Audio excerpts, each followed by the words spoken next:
কোনদিন চাইনি তুই অর্চির ধারে কাছে থাক। দেখেছিস কিরকম চালাকি করে ও বাড়ি থেকে ধৃতি আর সাজকে দিয়ে তোকে এ বাড়িতে পাঠিয়ে দিয়েছে। কোথায় খুঁজবি তুই এখন অর্চিকে এখানে? হ্যাঁ শোন, অর্চিও চাইনি তুই অর্চির কাছে থাক। সে তোকে না বলে চুপি চুপি বাড়ি থেকে চলে গিয়েছে। সে এখন বাকে নিয়ে ঘুরতে গেছে, বুঝেছিস? তুই মূর্খ, কবে কবে বুঝবি না সত্যিটা? হ্যাঁ কেন এইভাবে বাহার উপর মনটা তুমি বিষচ্ছ বৌমা? এত দিন ধরে এত কিছু করার পরিণাম তুমি এই ধরলে বৌদি?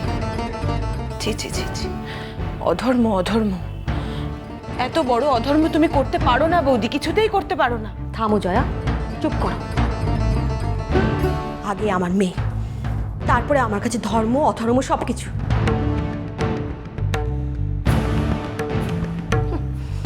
এই সমস্ত কথা তুমি বলতেই পারো।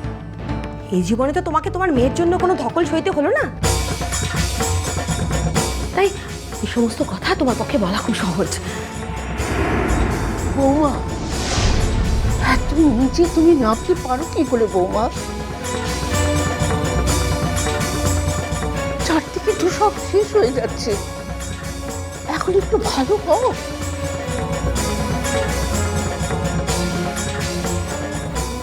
ও পিসিমণি, পিসিমণি, আমাকে আমাকে একটু অর্চিদের বাড়ি দিয়ে আসবে? তুমি তো কত ভালো, আমাকে একটু দিয়ে এসো না গো অর্চিদের বাড়িতে।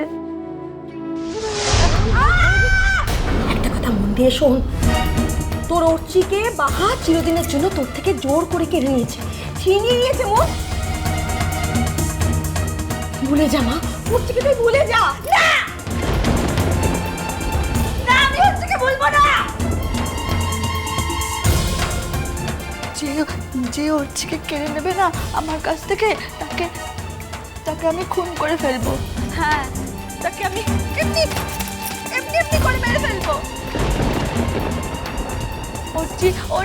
অর্চি আর আমার মাঝখানে আমি কাউকে থাকতে দেবো না, কাউকে না। আমি একদমই ভুলে যাবো না ওকে।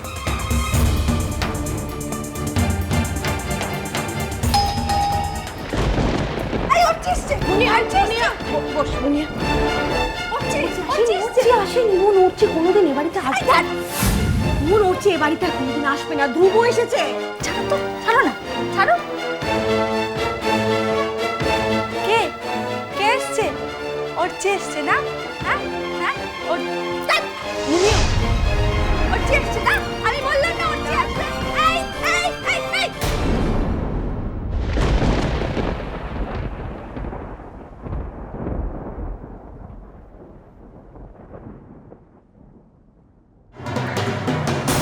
মুনিয়া,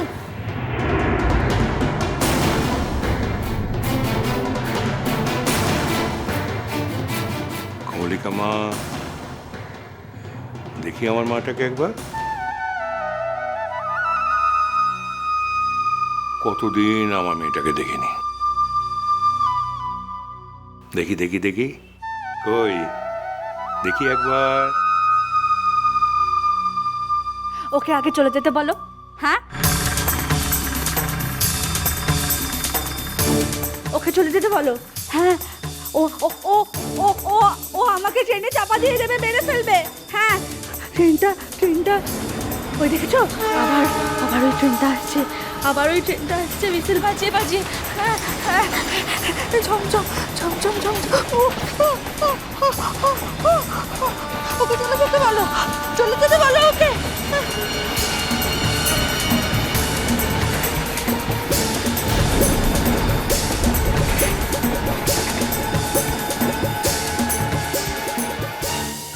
কমলিকা,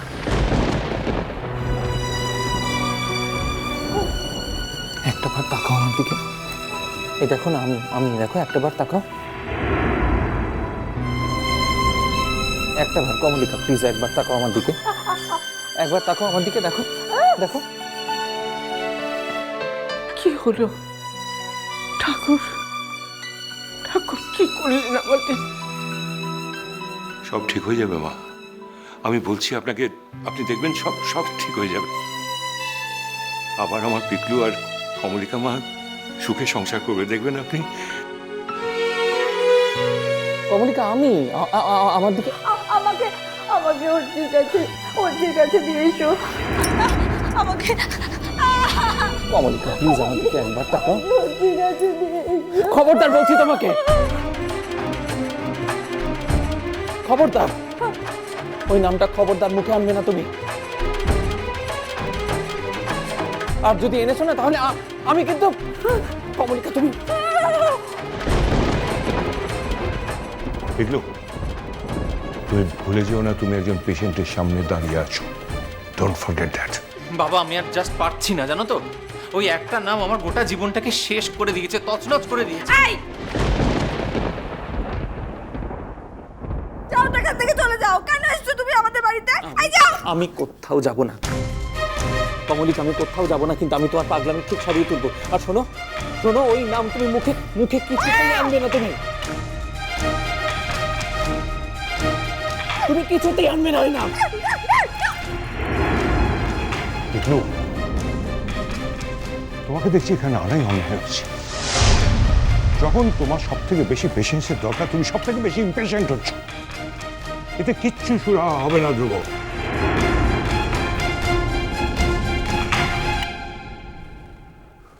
ঠিক আছে, তোমার কিছু করতে হবে না। আমি মেয়েটাকে নিয়ে কালকে ডাক্তারের কাছে যাব। তোমার যাওয়ার দরকার নেই। তুমি যদি ওকে সামলাতে না পারো, তুমি বরঞ্চ দূরে দূরেই থাকো। ওই মেয়েটার কি খবর? আছে এখন, কিন্তু যদি কমলিকা ঠিক থাকতো তাহলে তাহলে থাকতে পারতো না। তাহলেও থাকতো পিকলু। আগের বিয়েটা তো আর ক্যান্সেল হয়ে যেত না। ডিভোর্সের ব্যাপারটা কতদূর এগুলো ধ্রুব? আমার মেয়েটার ব্যাপারে তো একটা সলিড কিছু আঁকড়ে ধরা দরকার, তাই না? এভাবে আমার উপর ভর করে কতদিন চলবে বলো? আপনারা কি ভাবছেন যে আমি কোনো চেষ্টা করছি না? কিন্তু এরকম যে হতে পারে আমি তো কখনো কল্পনাও করতে পারিনি। দেখুন, আমি তো পিকলুর বাবা। আমি আপনাদের বলছি সব ঠিক হয়ে যাবে। আমাকে একটু সময় দিন।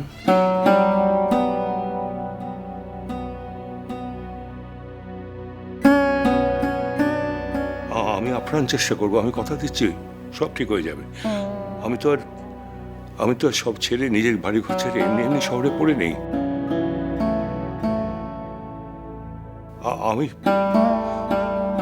আমি চেষ্টা করব, আর আমি নিশ্চয়ই পারবো। আমি ওদের সংসারটাকে আবার জোড়া লাগিয়ে দিতে। আমার পিকলু আর এই মেয়েটা আবার সুখে সংসার করবে। দেখবেন মা, দেখবেন আপনারা।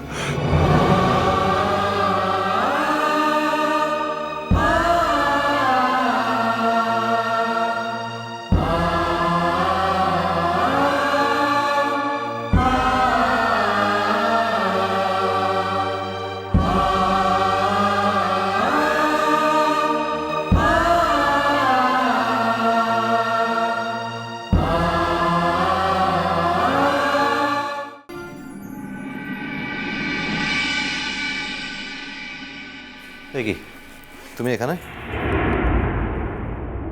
তুই তো তাড়াতাড়ি চলে এলি যে। গলার অবস্থা এরকম কি করে হলো? ও ঠান্ডা জলটা খেয়েছিলাম তার লেগে। ওষুধ খেয়েছো? জানতাম এখানে ওষুধ থাকে, জানো যখন একটা খেয়ে নিতে তো পারো। কিছু একটা হলেই ওষুধ না খেয়ে থাকবে।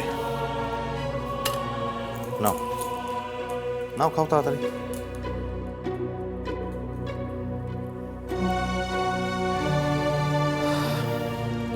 আমাকে আবার বেরোতে হবে, মিনিস্টারের সঙ্গে অ্যাপয়েন্টমেন্ট আছে। ঘন্টা দুয়েক মতো সময় আমার হাতে আছে, তাই ভাবলাম একবার বাড়ি এসে চেঞ্জ করে যাব। সারাদিন ঘুরে ঘুরে আমার যা অবস্থা। আচ্ছা, মুনকে দেখতে পাচ্ছি না, মুন কোথায়? দিদিমণি চলে যেতে হচ্ছে বাবু। হোয়াট? কোথায় চলে গেছে? তারপরে সারা বাড়ির লোকজন চুপচাপ, আর এত বড় ঘটনা ঘটে যাওয়ার পর তুমি চুপ করে আছো কি করে বাহা? কি যে করো না, তোমার কোনো কাজে তোমার মন নেই।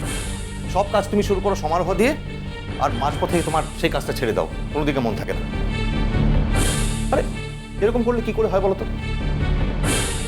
তুমি যখন মুনকে নিয়ে এসেছিলে এই বাড়িতে সুস্থ করবে বলে, তাহলে পুরো কাজটা না করে মাঝপথে অনেক ভঙ্গ দিলে কেন বলো তো? আমি কি বলেছিলাম মুনকে নিয়ে আসতে? তুমিই নিয়ে এসেছিলে জোর দিয়ে। এবার কি হবে ভাবো? তুমি তো মুনের মাকে চেনো, কি সাংঘাতিক মানুষ। বাহা, এই অবস্থায় মেয়েটা কোথায় গেছে কেউ জানে না, আদৌ বাড়ি পৌঁছেছে কিনা কে জানে। মিষ্টি কুটু মিষ্টি কুটু মিষ্টি কুটু